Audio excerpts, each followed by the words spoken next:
Welcome to the Deep Dive Spirituality Conversations podcast. I'm Brian Russell, and it's my absolute privilege today to have on Dr. Gerardo Martí, sociologist at Davidson College. Thanks for being my guest today. Thank you, Brian. Nice to see you.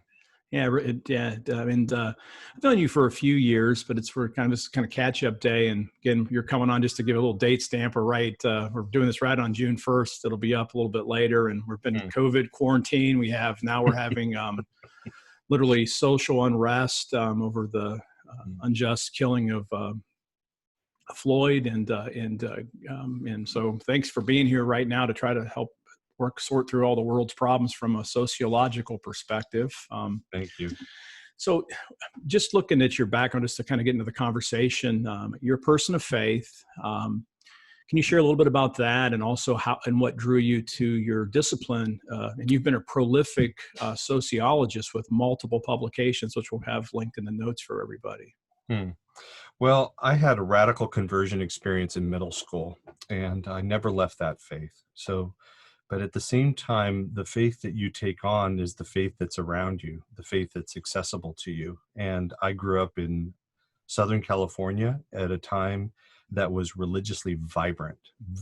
Things were taking off right and left, particularly with respect to evangelicalism and charismatic Christianity.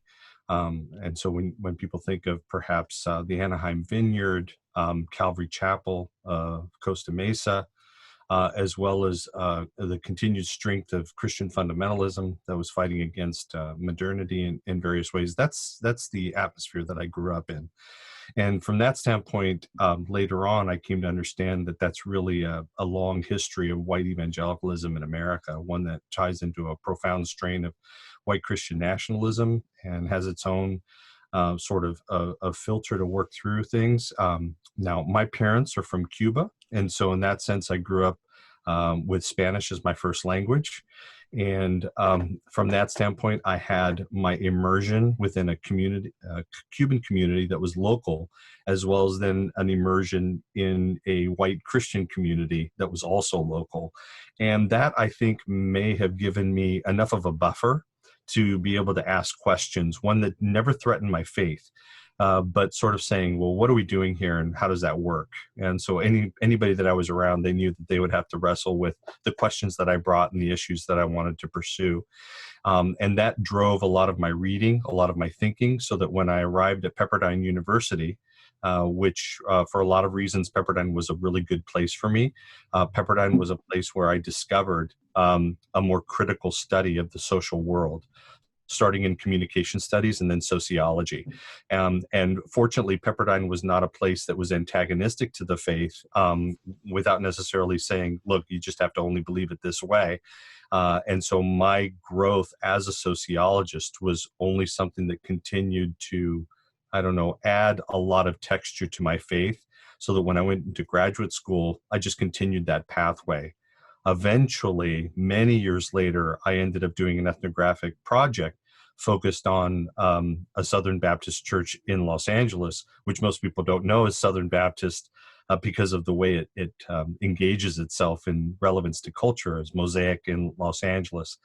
And that's then where I began to spend much more time understanding race, religion, and social change. And so I still orient my scholarship around those words, race and racial dynamics as they continue to play themselves out, religion and the vibrancy of religion, the quirks of religion, particularly in America, and then the fact that we're constantly wrestling with the fact that change is ongoing, and how do we conceptualize how to address those changes and figure out those changes. And the local church has always been the place in which I have used as the case, if you will, of where that starts. So most of my work occurs around congregations and understanding how congregations are wrestling with aspects of race and religion. And and as the listeners will see when I list all the books out in the notes, you've got a whole collection of books, starting with Studying Mosaic, which you mentioned, and recently, and we'll kind of jump into the first question. You have a book on Robert Schuller, who's a kind of a quintessential Californian, right, with peace. Totally. And so, like, in 2020, you've got these two books have just come out. One is American Blindspot, what a great title for that is, just even for today, right? American Blindspot, Race, Class, Religion, and the Trump Presidency. And then you have the book on Schuller, The Glass Church, Robert H. Schuller, the Crystal Cathedral, and the Strain of Megachurch Ministry. And you co-authored that with another scholar, Mark Mulder. Mm-hmm. Just looking at those two titles, my brain's trying to hold those together somewhat. And I'd loved for you to kind of use your recent thinking from those books as a entry point to talk about the deep divisions that we see in American culture right now, that involves the church. Sadly, even evangelical churches in some ways have played a role in where we find ourselves literally today in the struggle that white evangelical Protestants have in promoting, supporting, sometimes even thinking and admitting the issues of racial equality and reconciliation. And again, I know that's a big jump thing to bite up, but I'm just going to let you kind of respond. Thank you. Yeah, no, you're right, Brian.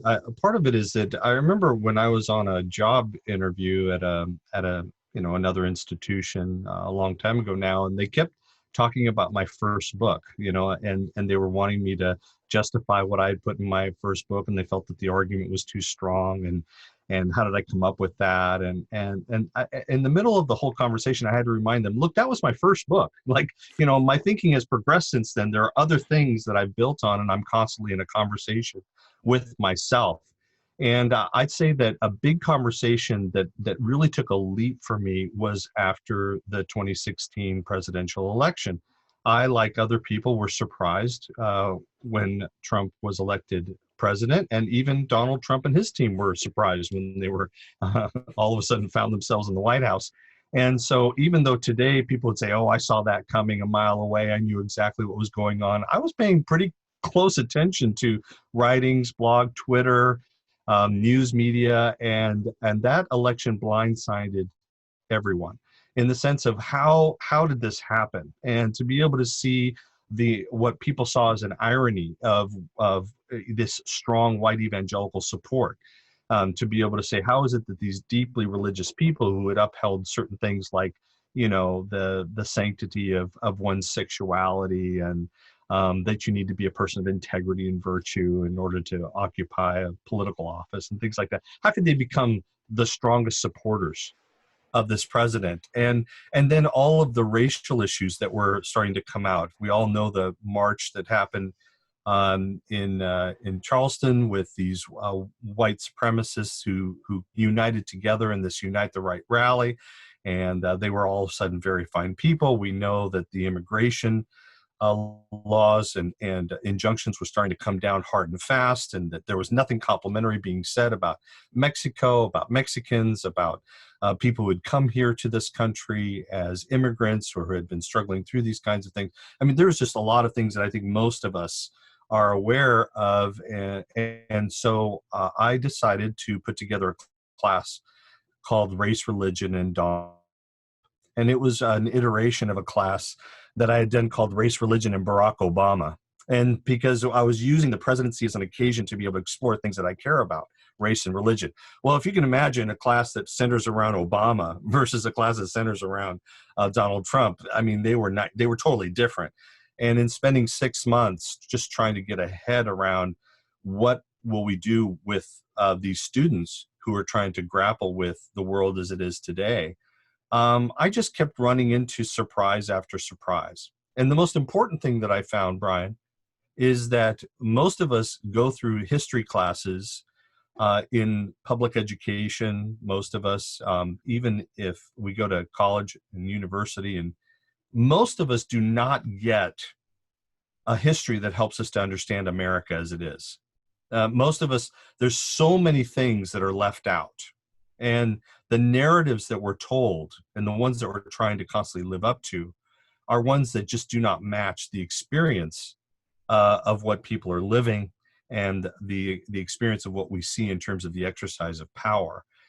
And so I started to pull together this class with what are among the brightest students we have in America today. And at Davidson College, we have very, very good students. These are the people who come in with over 4.0 GPAs. They're people who come up with these really high SAT scores. I teach at a school that I would not have been admitted to in my own day. And when I started going through this material, students would constantly say, how come nobody ever told us this before? Why didn't anybody let us know? And that sense of shock and surprise has just continued every semester over the last, 3 years, where the students are telling me still the same thing. And so my attempt to put together that book was my attempt to answer my own question and to try to revisit the aha experience that came one after another in my classroom, to share from the most recent and best research we have available about how do we trace, in a deep cultural sense, the enthusiasm for this president and his policies.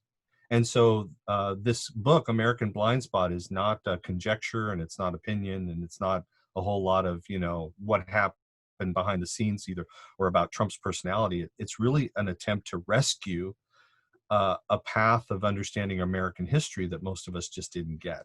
And so it's structured as a historical narrative, where if you look through it, I think that you will also have a number of aha experience, as much as you think you may know, and that it centers around trying to understand whiteness, Christianity, and power, and how that then manifests itself, so that we can understand why are these gross wealth inequalities so persistent? Why is it that people are so pained? Why is it that political policies that are promoted are still benefiting those who have the greatest amount of assets and wealth? And really, it provides a foundation for understanding what we've been living through over the past week as well. So American Blindspot does its own kind of work. And the other book, The Glass Church, looking at Robert H. Schuller's ministry, is really a study in what we have now seen as normal for what we do as ministry today. So all of us as pastors, people who are doing pastoral ministry, we know that we feel the risk that we may lose our church.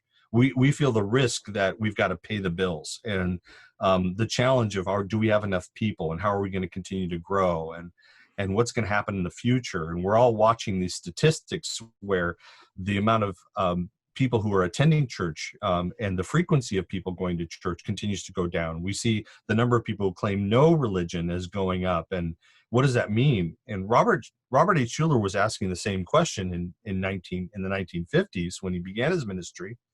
And he came up with this set of his own solutions. He cared deeply about the church. He had what I consider a very strong ecclesiology, even though it doesn't look like it, because he believed that God's work was going to happen through the church. And in doing that, he moved away from trying to emphasize proper theology, even though he always felt that he had a proper theology, to how do we organize the church in such a way to make it as accessible as possible. And that accessibility to strangers and the ability to appeal to what the culture was calling for, celebrity, the use of media, the wise use of advertising and ad space, if you will, and what does it mean to then use and leverage money, both from the immediacy of your members, but also big donors, and how can we borrow money to create space for people who are not yet here. And so, as many people know, Robert H. Schuller was a part of innovating church growth before it was called church growth. He became an exemplar of church growth theory, and he created his own institute, the Robert H. Schuller Leadership Institute, and where he felt that he had mastered the rational planning process of how you rationally plan for growth, which included making sure that you had a lot of parking, to build more building than you need, to leverage your credit and borrow as much as you can. And so he unapologetically embraced a number of things that he considered to be principles, universal principles, that really were a description of things that he had done that had worked in his growing white suburban Southern California, right?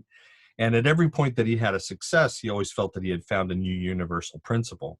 And what's embedded in that is the sense of what it meant to do ministry that would appeal to and work within a growing white suburban setting, and one whose wealth was continuing to go up, where the economy was working in their favor. And in doing so, Schuller had a spectacular ministry that continued to move from a drive-in theater. Eventually, he went to a hybrid church that had both people inside as well as outside. So by pressing a button, you open a glass door, you can still preach outside to those who are parked, all the way to the Crystal Cathedral, which the locals called the Glass Church. And that Crystal Cathedral was a bold monument to what he thought was the modern approach to Christianity to give it strength and persistence for the long term.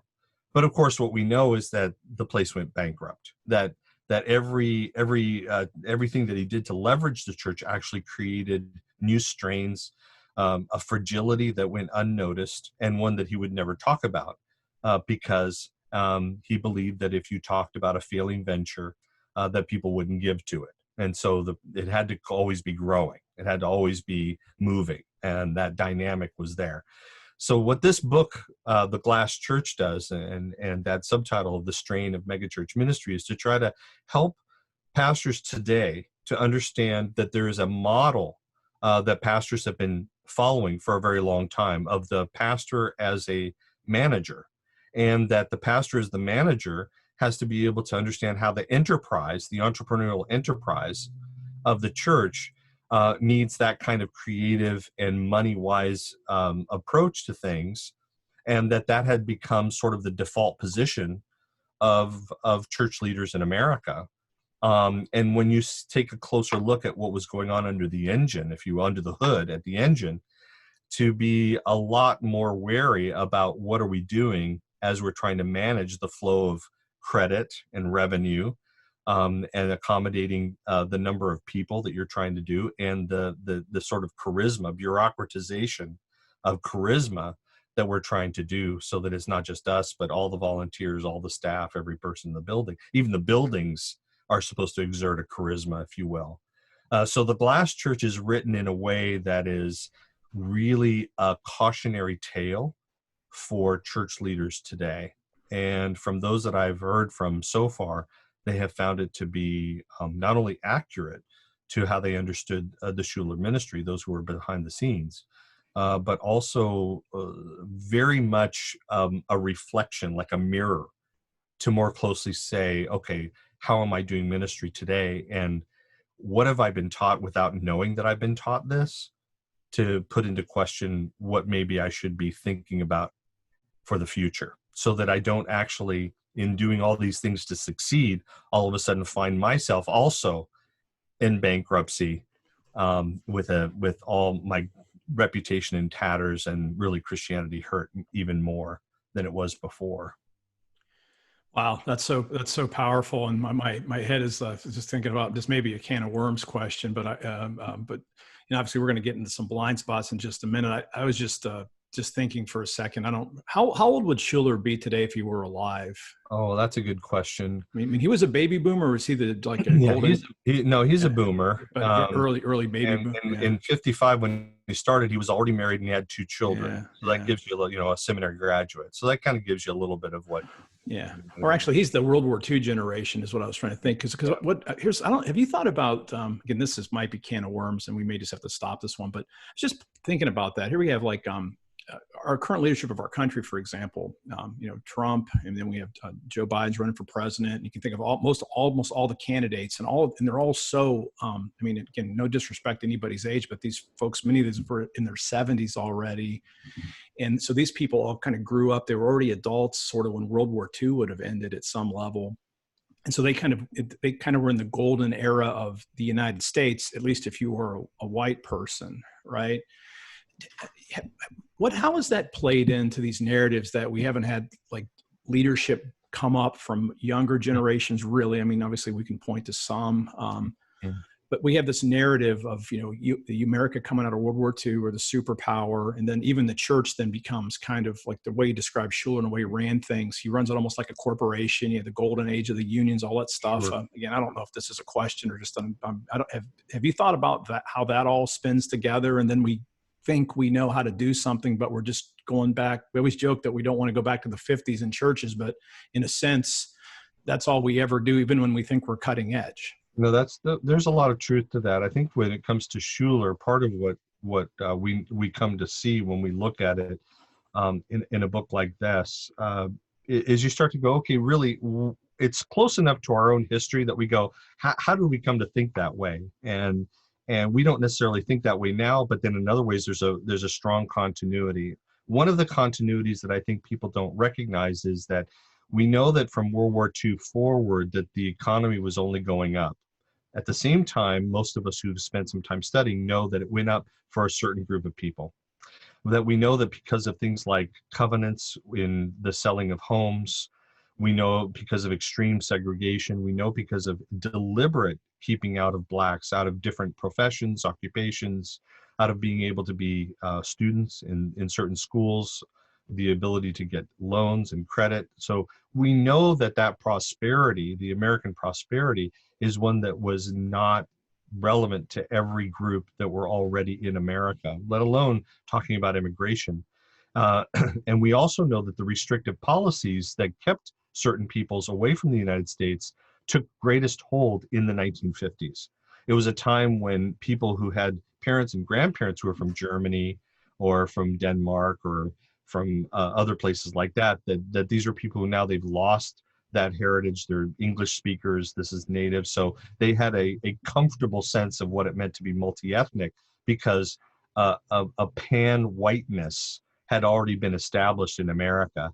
So then when you see the suburbanization of the world and the way in which money and credit was deliberately given over to white populations over others, Schuller fits into that stream. So Schuller moved from Illinois, from a successful church. He was already a successful church pastor, to start his mission church in Southern California. He mirrored a lot of Midwesterners and Southerners who came to California. And they were a part of populating this new, in a sense, white utopia. And he established a ministry in this white utopia.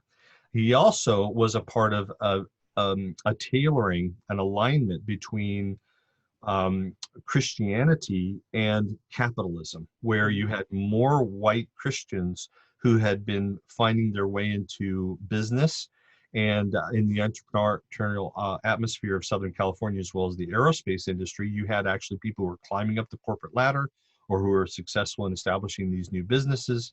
And so these are people who had expanding wealth that was going on. Their property values were going up, land values were going up. And then you had, because of the policies that were in place, particularly after stagflation in the 1970s, you had a liberalization of credit. So the access to credit was greater than at any time before, around 1978, 79, and then Reagan really took that and punched it even higher. Mm-hmm. So what we have in the makings of the Schuller ministry are all the components that equate with people this sense of capitalism being good, that you could be a good Christian and a good capitalist, and that was intermingled with patriotism, that we were Americans who had won the war, we were overcoming communism, we were still fighting communism. And so that mixture is found exactly in the ethos of Schuller's church. And so what's interesting is that even though Schuller said that his church was welcoming and anybody can come, and he had a famous phrase, "Come as you are in your family car," but we have the memos in which he said, by no means, absolutely do not let those hippies in. You know, those people who without shoes, if they're carrying musical instruments, you know, that those are not. So he had a clear sense of who he felt the proper audience for his church was, which was that mild-mannered, already churched suburbanite, but not those who held to more leftist and more passionate kinds of Christian expressions, the kind of thing that you see, as we mentioned earlier, in the Vineyard, in Calvary Chapel, in other places like that. So you had a divergence even in Southern California in terms of where religious intensity was coming from.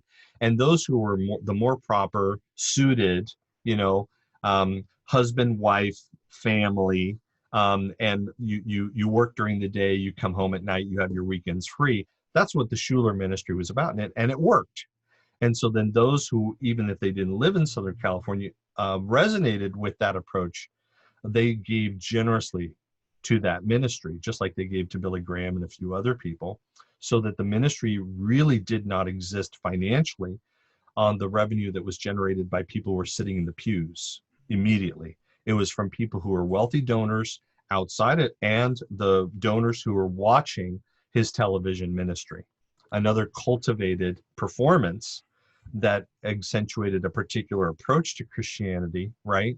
That further promoted these kinds of values that became, so normative that we still live with today. That's good. We could just keep talking about this. I want to get to some of these blind spots then, right? I mean, you've actually hinted at some of these things that, again, Schuller, we can say well-meaning, I presume. Obviously, we could. I think he was well-meaning. Yes, absolutely. But at the same time, we always, this is where I always work. Like when I think about deep dive spirituality, it's like, I don't want to fool myself, right? I want to make sure I know what my blind spots are. If I need to be able to love other people. So I need to see the hate in my own heart and all those kind of things, right? So what are the blind spots? We can go back to the Trump book also, but what are blind spots, unintended consequences that you've been able to tease out that have come out of our primary audience, white evangelical theology and churches? Again, we're not pointing fingers and saying they did it on purpose, but what are some of those unintended blind spot things that your research has shown that could be really helpful for pastors and committed Christ-following lay people that are listening to this that want to make the world better? Well, I think the hardest thing to work with, even in a brief conversation like this, is to really come to terms with the structure of race in America. Yeah. And once you understand how the United States has always been structured in a particular way, so that race works in a particular way, even if you don't want it to, even if your intent is not for it to be that way, that it's all structured that way. And then on the other side, that's complementary, is that the United States is structured so that wealth operates in a particular way. So the underlying structures of racial hierarchy, if you will, and the consequences or the placing of oneself to be able to attain wealth are super collided. Now, what evangelicals do, and what we have done for a very long time, is evangelicals see this as being able to be overcome by our own conversion, our own change of heart, and our own ability to love in a radical way, whether it's called revolutionary love, a radical love, agape love, Jesus's love. The love is supposed to overcome that. If somehow we truly loved people, we wouldn't have racism. And if we truly love people, we wouldn't see the gross wealth inequalities that we see. But really, that's insufficient. And people have a hard time with that because it's what they've learned, and it's how they've learned to read the Bible, is to only be able to see this radical love as well as sort of a mystical component of what the gospel does in people, what the gospel does in the world, or maybe what the Spirit of God does in the world. As a sociologist, the thing that I think we are good at in sociology and what we have tried to teach is to really understand the frameworks of things. So when it comes to what we've been able to do in the book on Schuller, but even more so in the Trump book, is to go back and to understand that the people who were of faith, who really wanted to change the racial hierarchy, were always a minority. I heard just not too long ago somebody saying, Christianity was a part of what overcame slavery in this country, and that's actually not true. There's only a very small number of people who aggressively worked for the immediate and radical change of enslavement, and then later in Reconstruction for these people to actually have economic possibility and a full placement in churches as equals, as decision makers, and then also as full equals in terms of being citizens, voting citizens. But when you go all the way back, that the Constitution already implicitly has Black people in it, because they are the 3/5 clause, as well as the people that you are going to, you've already agreed that you're going to pursue these people if they ran away and return them because they're property, essentially. So we know that the Constitution already has a racial hierarchy built into it, even though we're not often taught that. When you carry that forward and you realize that the most liberal, the most progressive thought during enslavement was the notion of colonization, and that is that all Black people would be sent out of the country, and that was the best solution for them, that they should get out of the country, that they should learn how to govern themselves, and then maybe someday in the future, we would allow them to be a part of this. Well, there is nothing complimentary about the notion of colonization, because basically it already says that these people are degraded, they don't belong in our system, and then they'll never survive in our system. So when you go from colonization and move forward from there, and you begin to understand things like what we've done with indigenous peoples, and to be able to say that democracy was never intended for the native peoples who are here in the United States. And we know that when we took over territory from Mexico, indigenous Mexicans immediately became Americans on American soil, but were never given the rights of Americans on American soil. And then we see the Chinese Exclusion Act. And then most people do not know that the immigration work that was done in 1917, 1921, 1927, the immigration laws that most define immigration today were all centered around making sure that we keep certain peoples out of the United States because we believe genetically that they were weaker, that they were bad for us. That if we're going to build a strong country, we need to have strong genes, or a strong biology, if you will. And so only certain people were let in, and other people were meant to be kept out. And there was a strict quota of 3%. And that's quota. There's a story behind that quota, but you can read more about it. But essentially, it limited it down so that in the United States, Chinese could never become citizens of the United States. That then extended soon to Japanese and all of East Asian, what was called the Yellow Peril. And then the border that began to be accentuated, and et cetera, et cetera, et cetera. So there's a privileging that's constant about defining America as a white Christian country, a conservatively Christian country, that was pro-capitalism and would already benefit the wealth hierarchy that had already existed.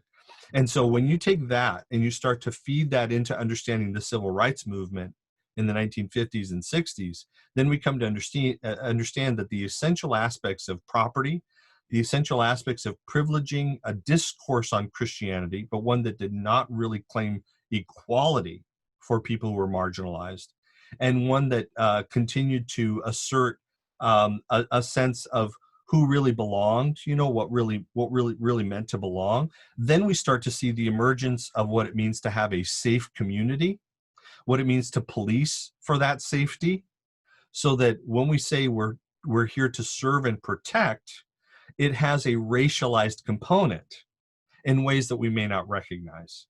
And so the sense of being able to see how the struggles were about protecting a particular kind of person, we can now understand better that when we have a reopener protest of whites at state capitals carrying armed rifles, right, and stepping in, and those people are, we're somehow agreeing to disagree, whereas unarmed protesters arguing against the brutalities that we have seen in relation to police force, these are the thugs, and these are the people who are most dangerous, and an encouragement to actually use armed force against them, to actually shoot them and to kill those off, and the demand that's being placed on governors to put it down and to be aggressive in their responses. So an uncomfortable truth, I think, is that we can't seem to move away from the notion of white supremacy. And white supremacy is a very hard word for most people to hear, because we associate white supremacy with a pointy hat. But when you understand sociologically that the structure of the United States in its politics and in its economics have dovetailed in such a way that it has a racial component, whether we like it or not, and that there is a religious component that's implicit, whether it's stated explicitly or not. Now we start to see how there is an intertwining of religious privilege alongside a racial privilege. And that is very hard to convince people just through a Facebook post. It's very hard to convince people in a 15, 20 minute or 30-minute sermon. It takes time for us to grapple with that, to really come to terms with that, and then to go a step beyond to be able to teach it to other people. Now, I've been teaching this stuff for almost 30 years. I mean, for a very long time. And it doesn't get easier, but I do think that I've gotten better. And so training ourselves in terms of the pedagogy to resource people for their thinking in ways that they never get from their families, in the ways that we have to acknowledge that the school system is not giving and does not have a motivation to give, and the churches are not taking responsibility by and large. And we know that news outlets are really more entertainment media who also need to make their own money. So titillation and drama is often more important to them than just straight education. It's like, where are we going to find the capacity for us to be able to teach people what they need to know? So that's why I've been trying to create a resource that anybody could use, certainly church leaders would be able to use, because I've tried to talk about religion in a responsible way. Not one that tries to denigrate religion, one that just says this is how it's actually been working, and then helps us to understand how we can process that, not only for our own devotional life, but for the life of the community that we're trying to build.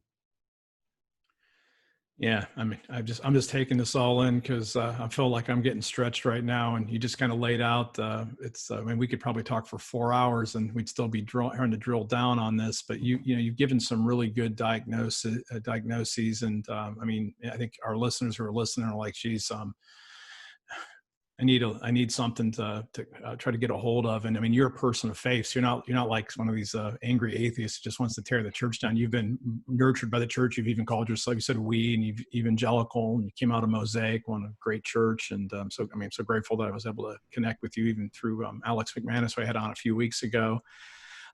So we're speaking to a lot of, again, pastors, theologians, even speaking to me, because I teach at a seminary, and I want to be, I always remember Pastor Irwin, be a voice of hope. And I thought I love that. And that's what I want to be. I want to be an ambassador of abundance. And I'm guessing everybody listening here is going to say, yeah, please help us. So what would be, again, there's no easy answers to anything. I mean, there's no quick fix to get your own heart fixed. There's no quick fix for society, but at least if we look at the church and we just think about influencers within the church, what would be some, I don't know, is there, let's just say, you saw the question I gave you, like, what would be some new lenses that a pastor, a theologian, a church, a lay person who's trying to lead in their church that they might need to, that they can explore that would help them to embody the gospel and in the kingdom? And when I think of the kingdom, I'm just going back to the Lord's Prayer.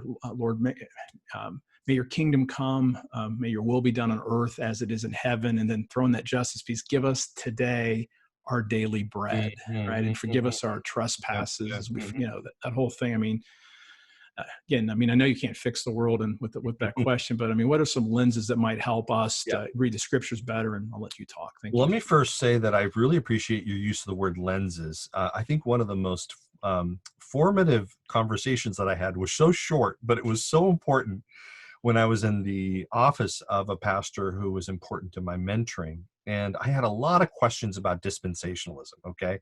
I'm sure everybody knows, so I won't go over the idea of periodizing, all these different things. God's grace works differently in different times. Rapture theology, some people call it. And I had a lot of questions. And once it got to a certain point, the pastor he had an open Bible on his desk. And he paused and he looked at me, he goes, look, dispensationalism is a framework, a grid that I lay over the scriptures in order to understand them. And that's when I thought he gave it all away, right? Because that was the most honest statement that he could make. Yes. At that point, he was no longer saying the Bible says. He was saying, look, I have a way that has come about to understanding all the complexities, because we don't read all parts of the scriptures equally. There's too much of it. And so we all have our favorite passages, and we all read things in particular ways. And so there's a sense in which, despite the 66 books or however many thousands of verses that are there, we don't emphasize them all equally. And so we all, not just he who is self-conscious about it, we all need to understand that we also lay a framework, a grid over the scriptures in order to understand them. And so I have been very appreciative of other voices that I've put into my life that were not introduced to me when I was younger, and were not on any bookshelf that I'd ever seen before, because Barnes and Noble's not going to have them, right? And they weren't in the pastoral libraries of the people that I knew initially. But as I've come to know other people, I have found, oh, wait a second, there are conversations that have happened in other historical periods, in other countries, and also from other sort of slightly religious, different religious orientations within Christianity, right? There's not one Christianity. There are many Christianities. And understanding the multiplicity of Christianities helps us to understand that we actually all have to incarnate our understanding of these things in some way. For that, in terms of if you're looking for a theoretical background, for me, the phenomenologists have been very helpful. Berger and Luckman, social construction of reality, other things like that. These are tools by which you come to understand that reality is not just in front of you. Reality is something that has to be pulled out, from the concepts that we have, so we elicit reality, if you will, from the kinds of things that we have built within us. And so it takes a tremendous amount of self-consciousness for us to be able to then say, okay, what are the things that have been eliciting certain parts of reality that leaves us then to ignore other things and to not see so much of what's going on. And unfortunately, our theologies, we think that they may enlighten us, but they also simultaneously blind us. Because what they do is they have us pay attention to certain things at the expense of others. I think anybody who's read any womanist theology would be able to see that, right? That it somehow highlights certain things while it tries to suppress and move away from other things. So all of us need to be a lot more self-conscious about what's going on in the world. And now I, as a sociologist, and yes, I'm a sociologist who is a person of faith, but I would say that the theology that I have read, by and large, does not really understand the world as it is. It doesn't understand a changing world. And when we use broad concepts like sin, it's just sin, or, we're selfish, or the self-seeking, things like those are all things that are too broad, and they don't help us. And so we need finer categories to help us understand. So among the things that I have found most helpful in recent years is a deeper understanding of American religious history. Mm-hmm. And I have been taking a lot more time to understand, okay, so what did Christianity look like as they were debating slavery? What did it look like among the slaveholders, the John C. Calhoun plus, who innovated arguments in a Christian manner as to why God gave us the blessing of slavery, and that was actually something that was a good thing for us. And a voice like Abby Kelly and her husband, Stephen Foster, who were among the most vocal, but among the most controversial people moving against slavery in the 1830s, 40s, and 50s. There's a biography of Abby Kelly that I read. It's not new, but it's wonderful. And I was encouraged, but I was also challenged, because she was speaking in churches, and they would pick these people up and they would throw them out. They would throw them out of second floor windows. They would throw rocks at them. They did everything they could, because the message, even though it was a Christian message, it was not their Christian message. It threatened to overturn everything. And as I've tried to look at that, I've tried to trace through what was the development of a distinctly Black theology. Most of us know the work of James Cone. James Cone's not the only person, okay? But James Cone is helpful to a lot of people. And so if the only thing that you've done is read, a little extra Bonhoeffer, who is amazing, Bonhoeffer's not enough. There's more that we could do by feeding into a history that we do not know. And there's another aspect of history that I think we need to understand, and that is to really appreciate the racial history of the United States. And so there's a book called The Color of Money that is amazing. Now, many people have heard of The Color of Law, which is a book that's gotten very popular to understand how legally real estate was sold with racial covenants, and that this was supported by the banks and the federal government and all the. It's a horrific story once you come to understand it. But there's other things to understand. The Color of Money is a sweeping assessment of understanding how is it that African Americans are consistently the worst off? What is it that was built into the United States time and time again to be able to explain how their economic situation is not because they are lazy or dumb or lack ambition, but it's actually something that's structural. The Color of Money is the one that has been the most helpful to me, my friends, my colleagues, my students, now since it came out in 2017.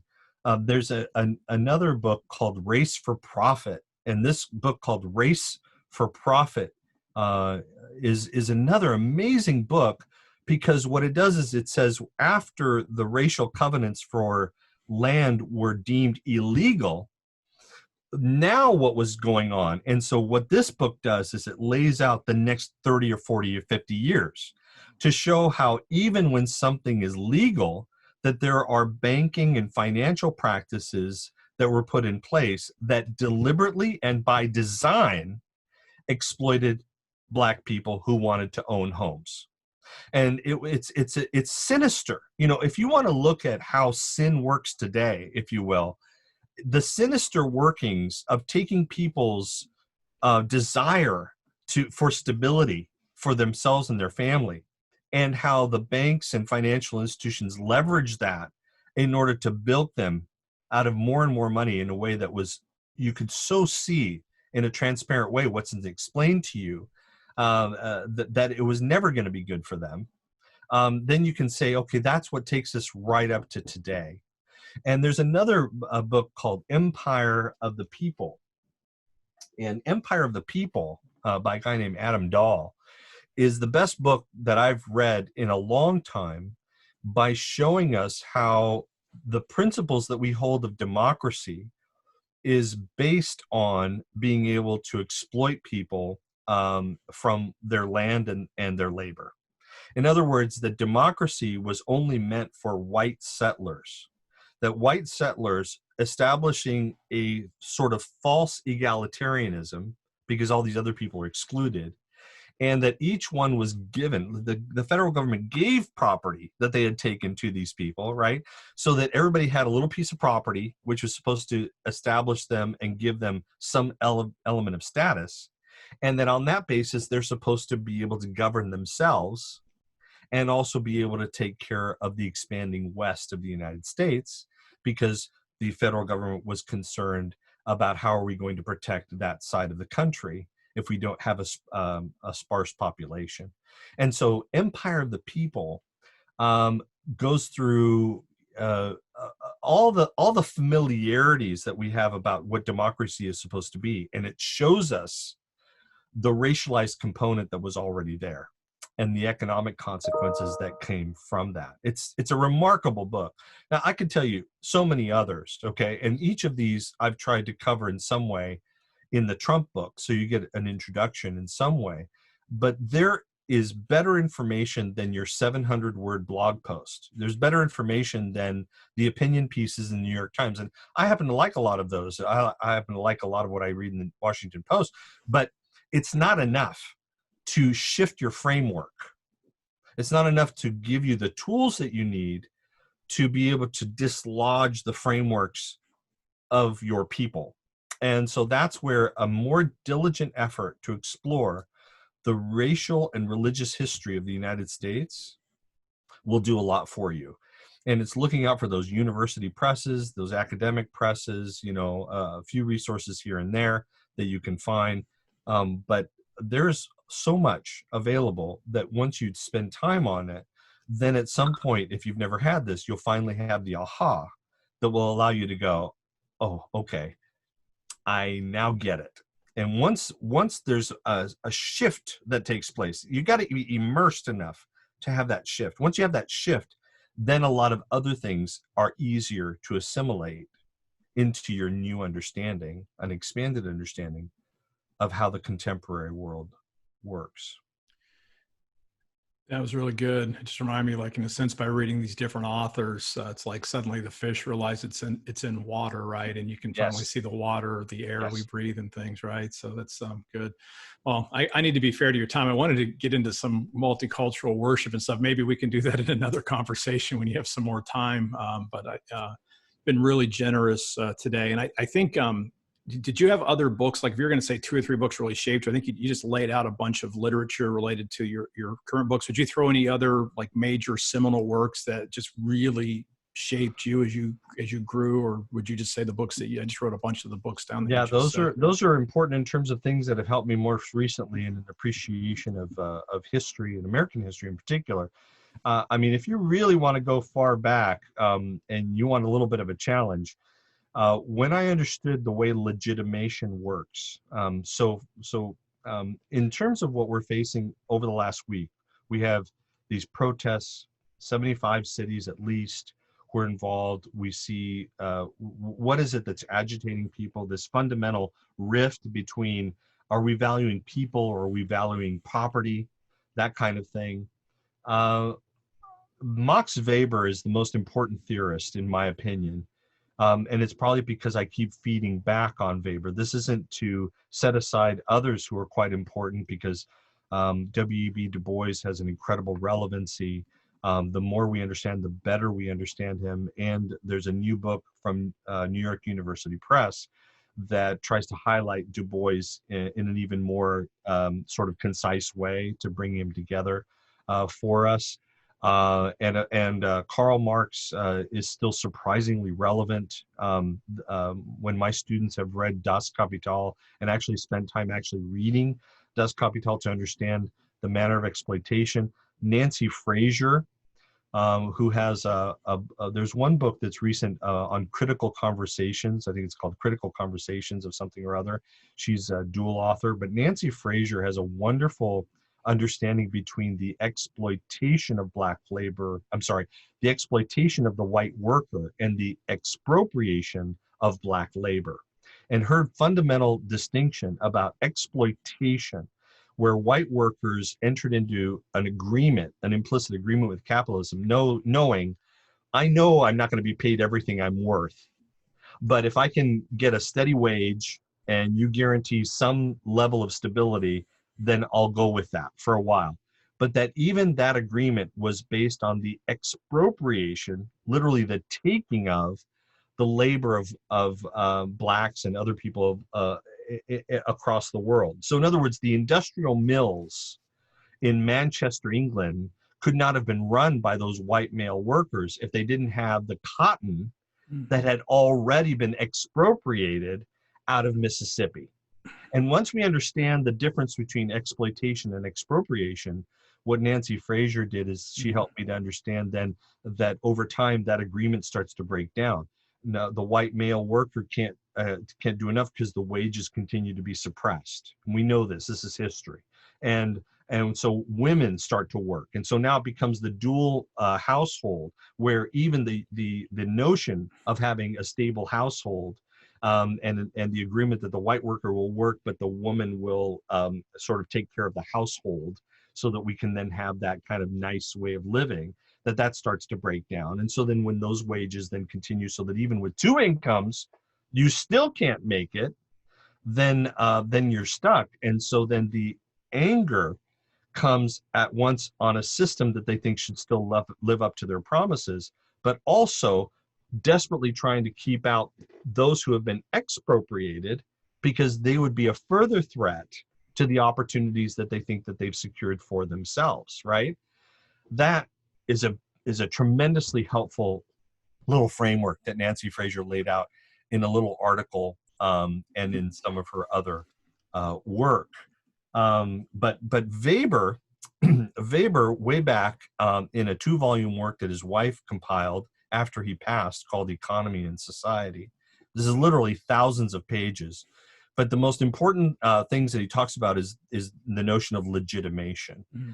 And legitimation is how is it that you accept a form of power as right, good, and true, right? So it's like you have this monarchy, like the king, queen. And so you go, well, yeah, okay, that's just the way it's supposed to be. So you do whatever the king and queen tell you because that's a system that's been legitimated, and if we go to the DMV, we know we have to stand in line, we have to submit paperwork, so there's bureaucracy. Bureaucracy is a form of power.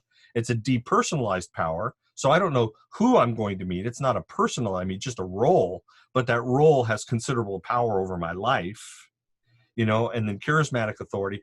I think once we come to understand legitimation and schemes of legitimation or regimes of legitimation, I think that opens up a lot for us to understand the dynamics of power. Wow. So I think, unfortunately, many of the people that I know who have dedicated their lives to ministry are still naive, and they really want to think the best of people, which is why they want to be, want to do ministry. And maybe they are willing to be cheated. Maybe they are willing to be, their houses are open, they've been stolen from, and they just see that as this is part of my ministry. But the naivete of just thinking the best of everyone doesn't work when we come to understand societal power, because societal power is in the business of taking advantage of our naivete. And so we all need to get smarter so that we help our people to be smarter. And that's why sometimes when we meet people who are quote unquote street smart, it's like they're over it. They're kind of like, yeah, we know it works this, and that's why we're in this hustle. We're in a society of hustle.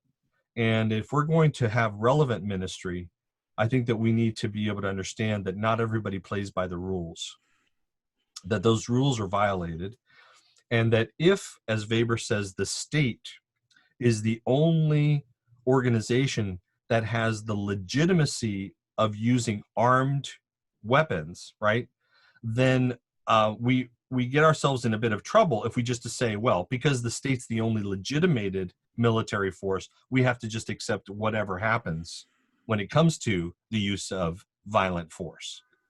Okay. Well, no, we actually are in a place where we, especially in our democratic system, supposedly, that we're in a place where there are certain kinds of checks and balances. Who's going to hold those people accountable?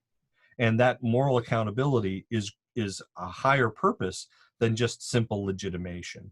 So that's the kind of smartness that I think we kind of engage with. And when I have taken time to really work through, I read a lot, and I know people find reading a challenge, but I have to immerse myself in those resources that are going to really give me the tools that I need, and not just to react at the moment. We are in a place right now where there's a reaction, and church leaders know how to react well. They know how to sermonize, and that sermonize is going to get them a lot of amens. But I would urge us all to not just go for that easy amen. The gospel will solve everything. Love will handle all. God died for us. We need whatever. We need to actually equip people to be able to understand the world as it is. And for that, I think all of us need to get a little bit smarter. That's good. It reminds me of one of my favorite books is a classical one by Seneca. I like his letters that he wrote to Lucilius. And then I forget which might be the second or third one in there. He talks about the library. He just said she shouldn't be reading a bunch of books. You should get to know a bunch of, you need to get to know the right books at a real profound depth. And it's, our souls always want a quick, or actually our flesh wants a quick fix, a blog post, but we need a real meal there. And you've given us a real meal. And it's like, I'm almost dying. I'm going to throw one thing out because we've gone way over. But just when you think about legitimization, I'm just trying to get something to hang it on, because what I'm about to say may not help anybody other than me. So when I think about, you mentioned Marx and some of these seminal authors, even in Weber, I was thinking about Hegel, too, as the kind of and he's hard to read, and and I mostly know Hegel from, I think, a philosopher who's alive right now, Todd McGowan. Pete Rollins put me on to Todd McGowan. But he talked about, and I found this really helpful, and I've been trying to use this for myself for both spiritual formation, but I think, you tell me this works sociologically, because I think I'm hearing a way to talk about legitimization. Like they always talk about, because Hegel it's the myth is that it's synthesis, thesis, antithesis, synthesis, and I guess that's not actually in Hegel. That's been kind of like a cheapization of it, which is fascinating. That in fact Hegel always believed there was going to be some contradiction embedded in something, and I thought, wow, what a brilliant thought.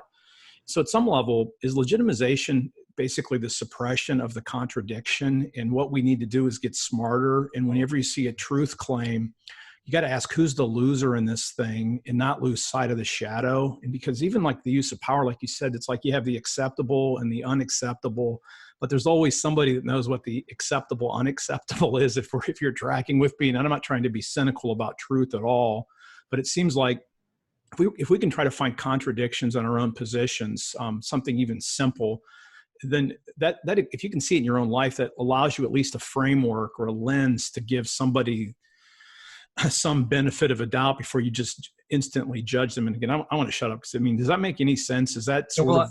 Mm-hmm. Well, I hear you. I think Hegel gives us an alternative path in terms of critical theory. Yeah. And the person that I'm reading right now, if you ask me next week who I'm reading, it's going to be a different person.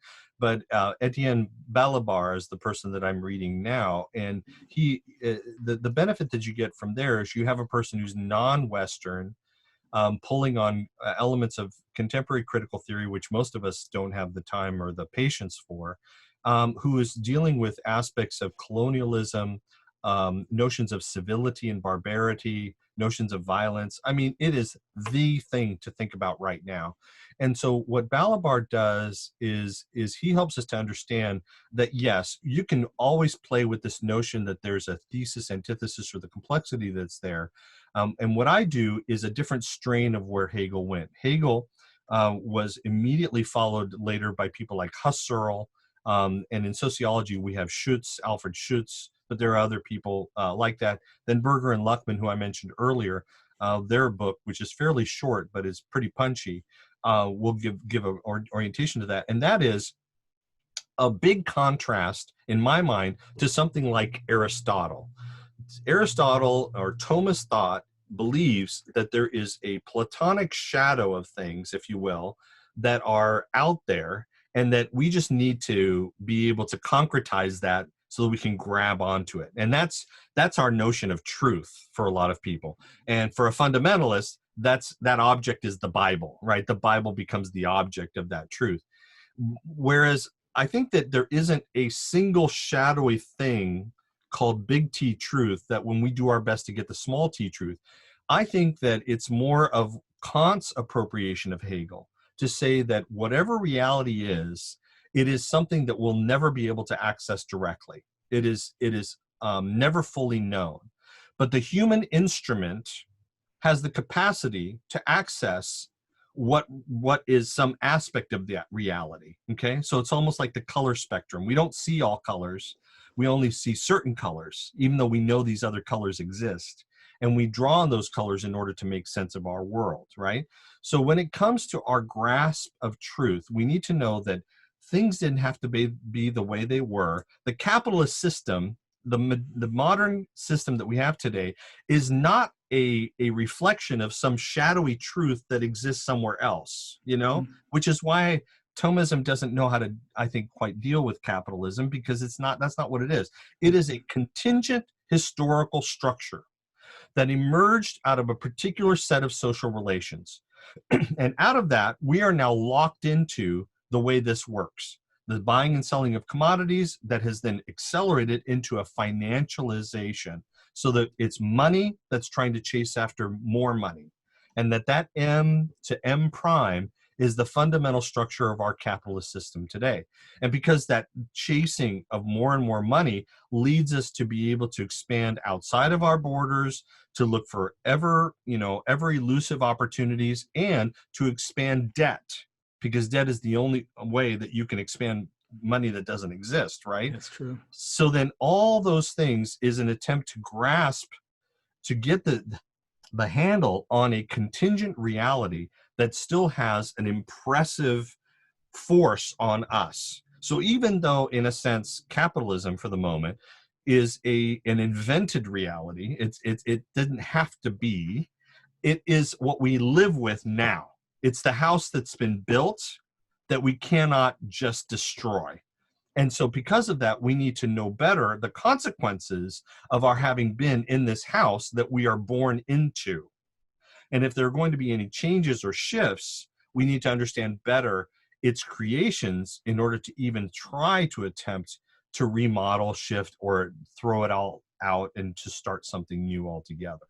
And that's sort of the sense. So it is embracing the complexities of what's out there, but it is the desire to have better frameworks that would allow us to grasp the realities that are immediately in front of us, even though they came from somewhere, and even though they're not ultimately real, but they're still the things that we have to grapple with today.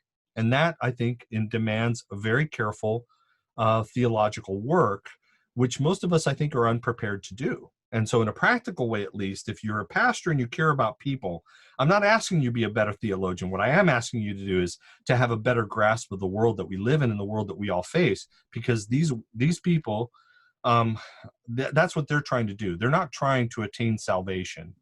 Most people in your church are just trying to live this next week.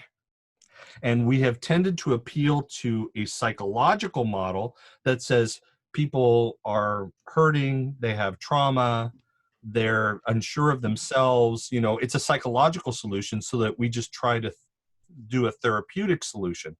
That actually doesn't go far enough to say the reason that they're in this place, the reason why we have mental health issues, the reason why we have such depression is because of the actual social conditions that people are living in. And so, yes, you can posture an entire ministry where you're just helping people to live better in a miserable world.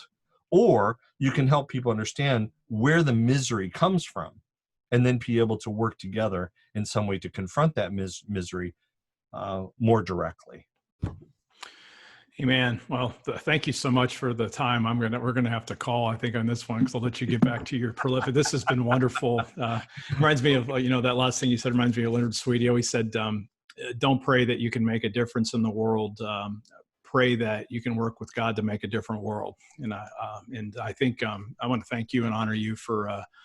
And again, there's not a lot of, you may be the only sociologist I know that's probably maybe have a limited world that I live in that has a real strong, authentic Christian faith. And so I want to honor you for entering in that discipline. And again, we'll put your Instagram link and your Twitter up because, I mean, you're prolific and I love your enthusiasm. It even encourages me because I feel like I'm pretty enthusiastic, but I love scholars who just love what they do. And your students have to be blessed to be in your classroom. So just thank you for the work that you do every day, Gerardo. Very kind, Brian. Thank you.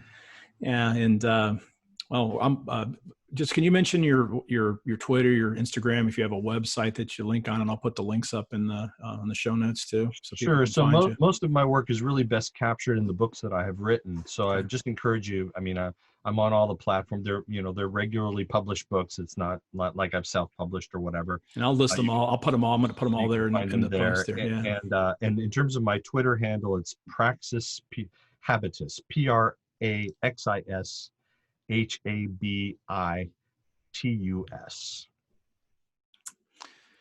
All right. Well, again, it's great to have you on the show.